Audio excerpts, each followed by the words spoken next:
जे चलले नई हरवा सजना अड़ भोंगिया भेटा गईले। गौरा जे चलले नई हरवा सजना अड़ भोंगिया भेटा गईले।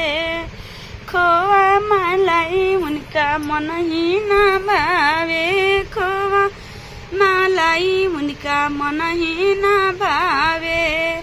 भंगिया पगैले लो भाई सजना अड़ भंगी भेटा गईले। भंगिया पगैले लो भाई सजना अड़ भंगी भेटा गईले। गौरा जे चलले नई हरवा सजना अड़ भंगी भेटा गईले। गौरा जे चलले नई हरवा सजना अड़ भंगी भेटा गईले। कोठाया मरी उनका मन ही ना भावे, कोठा हमारी उनका मन ही ना भावे। टूटही मड़ैया पगैले लो भाई सजना अड़ भंगी भेटा गईले।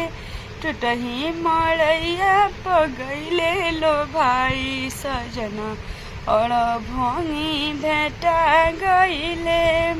गौरा जे चलले नई हरवा सजना अड़ भंगी भेटा गईले। गौरा जे चलले नई हरवा सजना अड़ भंगी भेटा गई। गाड़ी मोटर गाड़ी उनका मन ही ना भावे, गाड़ी मोटर गाड़ी उनका मन ही ना भावे। बसहा बायलवा परलो भइले सजना अड़ भंगी भेटा गईले। बसहा बायलवा परलो भइले सजना अड़ भंगी भेटा गईले।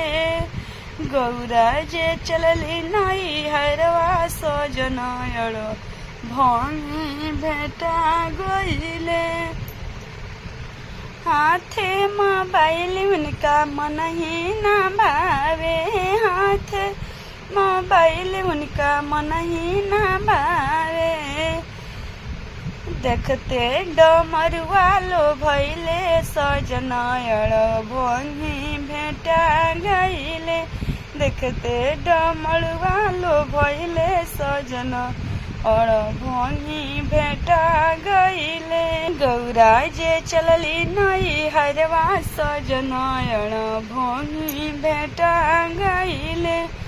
गौरा जे चलले नई हरवा सजना अड़ भंगी भेटा गईले। अंगे सवटवा उनका मन ही ना भावे, अंगे सवटवा उनका मन ही ना भावे। मेरी छलवा के देखी लो भइले भोला बड़े भंगी भेटा गईले। मेरे छलवा के देखी लो भइले सजना अड़ भंगी भेटा गईले। गौरा जे चलले नई हरवा सजना अड़ भंगी भेटा गईले।